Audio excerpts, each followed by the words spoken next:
प्रारंभ करें बहिष्कार से। कल मैंने बोला था, अब चीनी नहीं खानी तो नहीं खाना, रिफाइंड ऑयल नहीं खाना तो नहीं खाना।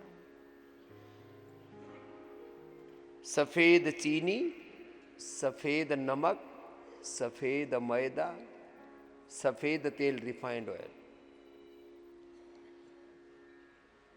जितने भी आहार के नाम पर कुछ आपको संशोधन करने हैं उनको एक बार कर लीजिए कि मुझे मेरे रोग के अनुरूप।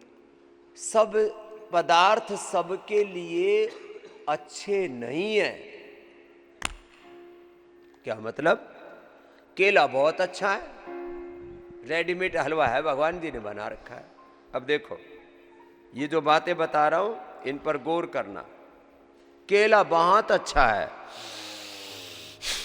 लेकिन कफ वाला खाएगा तो मारा जाएगा।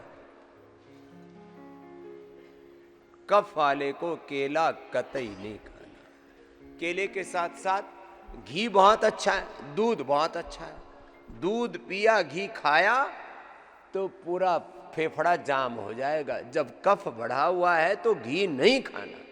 मैं रोज कहता हूं घृतपान करो सुबह सुबह, लेकिन भैया ये भी तो सुन लो किसको नहीं करना। घृत बहुत अच्छा है। दूध, केला, घी। अब दूध में हल्दी, शिलाजीत, अश्वगंधा, शुंठी, मुलैठी, 5 चीजें डाल के लो तो कफ नहीं करेगा, नहीं तो कफ करेगा दूध। और ये भी यदि सोया वाला दूध हो, सोया मिल्क। देखो कुछ लोगों को ऐसा लगता है कि गाय भैंस का दूध, इसका दूध, उसका दूध। दूध का जो मूल घटक है वो प्रोटीन है, कुछ उसमें फैट्स होते हैं, हेल्दी फैट्स, कुछ उसमें और छोटे छोटे सूक्ष्म पोषक तत्व होते हैं। जितना गाय भैंस भेड़ बकरियों का दूध उपयोगी होता है, वैसे सबसे उत्तम दूध तो माँ का होता है। जो माँ के स्तनपान करके बच्चे का विकास होता है, जो उसकी जीवनी ऊर्जा बढ़ती है, उसकी का जीवन का ताना बाना तैयार होता है, उसका फाउंडेशन तैयार होता है, उसकी इम्यूनिटी तैयार होती है, वो दुनिया की किसी चीज से नहीं हो सकती। फिर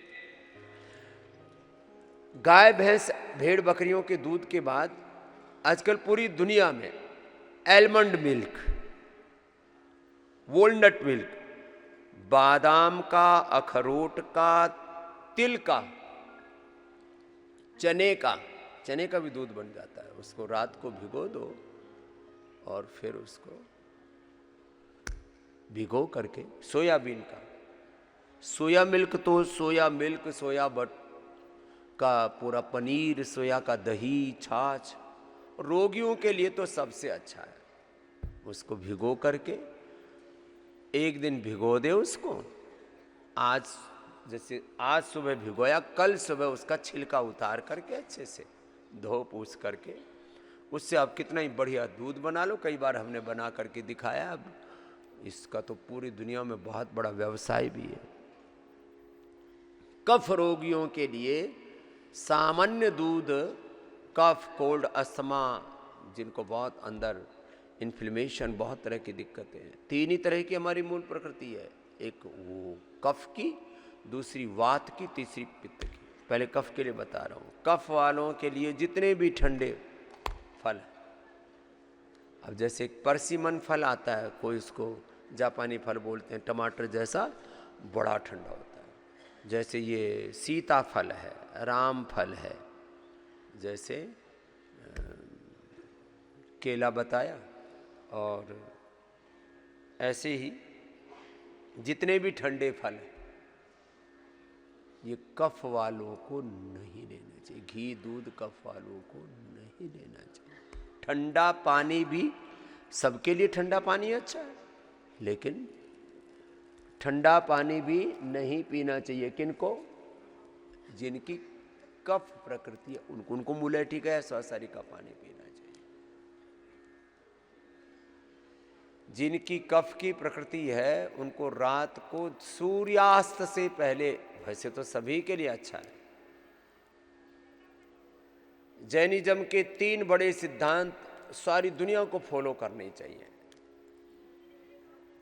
सूर्य उदय के पहले कुछ तो लोग उठते ही चाय कॉफी पता नहीं क्या क्या पीने लगते हैं, आड़ कबाड़ खाने लगते हैं।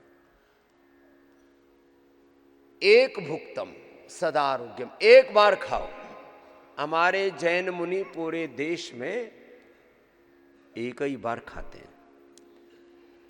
अब उसमें कुछ को ज्ञान नहीं होता है, बोध नहीं होता है, अथवा कुछ एक बार में ज्यादा खा लेते हैं, वो भी ठीक नहीं है। एक बार खाओ और फिर उसमें हमारे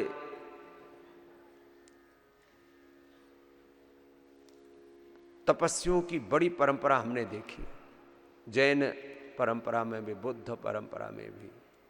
भगवान बुद्ध ने तो जब तपस्या की थी तो बहुत दिनों तक कुछ भी आहार नहीं लिया, केवल जल पर थे, और उनका पूरा शरीर जो है उन्होंने पूरा शुद्ध कर लिया था, अपना अंतःकरण चित्त शुद्ध कर लिया था। भगवान बुद्ध हो, भगवान महावीर हो, हमारे ऋषि मुनि हो, सबने। हमारे पूज्य विद्यासागर जी महाराज जी से लेकर के और हमारे पूज्य महाराज जी प्रसन्न सागर जी तक, मैंने तो हमारे दिगंबर जैनों का, श्वेतांबर जैनों का, तेरापंथी परंपरा में पूज्य आचार्य तुलसी जी की परंपरा में पूज्य महाप्रज्ञ जी से लेकर के और अभी हमारे महाश्रवण जी आदि तक सब बहुत से महापुरुषों की संगति की है। आपको हम सार बता रहे, भस्त्रिका करो।